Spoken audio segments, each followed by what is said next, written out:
안녕하세요. 2021년 11월 8일 월요일 북유럽 연구소의 북극여우입니다.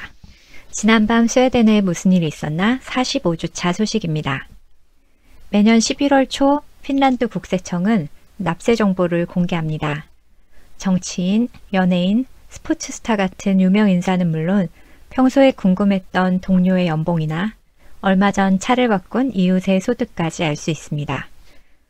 물론 남이 나의 소득을 확인하는 것도 가능합니다. 노동소득인지 자본소득인지도 나옵니다. 나 빼고 다 잘 버네. 국세청이 공개한 고소득자 명단을 보면서 느끼는 감정 탓일까요? 핀란드 사람들은 이날을 질투의 날이라고 부릅니다. 이웃 나라인 노르웨이, 스웨덴에도 같은 제도가 있습니다. 북유럽에서 부자는 세금뿐 아니라 벌금도 많이 냅니다. 핀란드, 스웨덴, 덴마크 등의 국가는 교통법규를 위반할 경우 운전자의 소득을 기준으로 벌금을 매깁니다. 일수벌금제라고도 하는데 위반자의 일수입, 즉 하루 평균 소득을 기준으로 해서 위반 내용에 따라 매겨진 범칙금을 곱해서 계산합니다.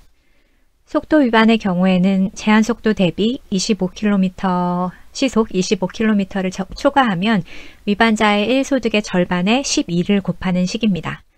스파이더맨의 대사 큰 힘에는 큰 책임이 따른다가 북유럽식 일수벌금제를 잘 설명하는 말입니다. 최고 기록이 얼마인 줄 아세요? 무려 12억 원입니다. 2010년 한 스웨덴의 사업가가 무려 시속 290km로 주행을 하다가 잡혀서 과속벌금으로만 100만 달러를 냈습니다. 2002년 핀란드의 통신장비업체 노키아의 부사장이 시속 50km 구간에서 75km로 주행해 벌금으로 약 1억 8천만 원을 낸 사례도 유명합니다. 일수벌금제, 누진벌금제라고도 하는데 여기에 대한 찬반이야 개인에 따라 다르겠지만 그에 앞서서 한 가지 생각해 볼 지점이 있습니다. 21세기 대한민국의 시대정신, 공정. 대한민국식 공정의 관점에서 이런 북유럽식 기준이 공감을 얻을 수 있을까요? 북유럽과 한국은 공정이 무엇인지에 대한 사회적 종이가 다른 것 같습니다. 같은 잘못을 저질렀는데 누구는 벌금으로 12억 원을 내고 누구는 120만 원을 내는 것이 한국식 관점에서 공정하다고 여겨질까요? 부자가 봉이냐? 벌금 낼 돈 없으면 누가 가속하래? 이렇게 말하는 사람도 있을 것 같습니다. 한편 누군가에게는 120만 원이 당장 생계를 걱정해야 할 정도로 큰 돈이지만 누군가에게는 까짓것 하는 푼돈일 수도 있겠습니다. 성경에 보면 가난한 과부에게는 2렙돈, 이게 현재 가치로 한 1,000원 하더라고요. 2렙돈이 전 재산이지만 부자에게는 비웃음거리였던 것처럼 말입니다. 그렇다면 재발 방지를 목표로 할 때 공정의 기준을 벌금의 액수에 두느냐 아니면 벌금을 내는 이가 느낄 부담감에 두느냐에 따라서 벌금 제도가 달라질 것입니다. 만약 똑같은 서비스에 다른 값을 지불해야 한다면 그건 공정하다고 생각하세요? 스웨덴에서 어린이집 비용을 낼 때는 사람에 따라 다르게 냅니다. 부모의 소득에 따라서 일정액을 내기 때문입니다. 같은 곳에서 같은 돌봄을 받지만 소득이 높은 집은 더 많이 냅니다. 하지만 누구도 이를 불공정하다고 여기지 않습니다. 각자의 상황에서 할 수 있는 만큼 기여하는 것이 북유럽식 공정이기 때문입니다.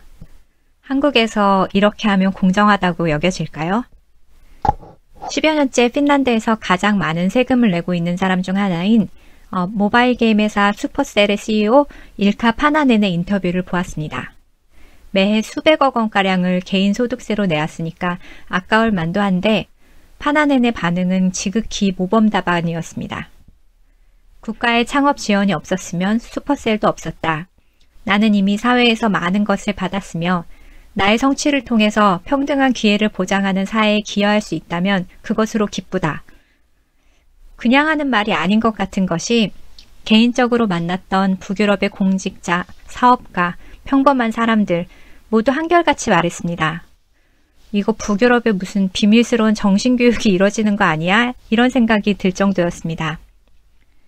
한국과 북유럽의 인터뷰를 보면 미묘한 차이가 있습니다. 한국에 성공한 사람들은 자신이 얼마나 특별한지를 말하고 얼마나 많은 노력을 기울였는지를 말합니다. 하지만 북유럽에 성공한 사람들은 자신이 얼마나 평범한지를 말합니다. 우수한 교육을 받은 인재, 건강보험, 도로와 인터넷 연결망 등 모든 사람이 낸 세금으로 건설한 공공재와 사회 기반 덕분에 기업도 개인도 성공할 수 있었다고 합니다. 그러니 충실하게 세금을 내서 복지를 유지하는 데 기여하는 것, 이게 당연하다 하는 공감대가 있습니다. 이게 바로 북유럽식 공정입니다. 복지를 가장 든든한 보험이라고 여기고 소득이 적든 많든 모두가 정해진 대로 기여하는 북유럽 시스템에서 모든 납세자는 납세액에 상관없이 평등합니다. 대신 탈세는 사회의 기초를 흔드는 중범죄로 취급합니다. 나부터 잘 살고 보자 식의 각자 도생보다는 나 역시 언제든 최악의 상황에 떨어질 수 있음을 인정하고 공동으로 대비하는 보편 복지에 합의한 것이죠. 대선을 앞두고 여러 가지 공약과 제도가 공정의 이름으로 등장합니다. 소득이나 재산 상태에 상관없이 모두에게 똑같이 나눠주는 것이 공정일까요? 환경에 대한 고려 없이 용적률을 대폭 올리고 각종 세율을 낮추는 것은 미래 세대에게 공정할까요?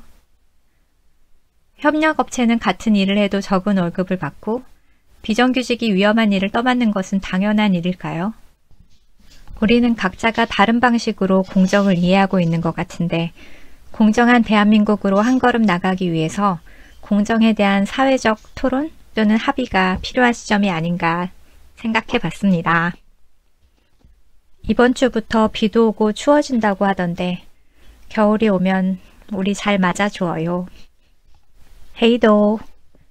더 많은 뉴스는 북유럽 연구소 페이스북을 보시거나 브런치를 참고하세요.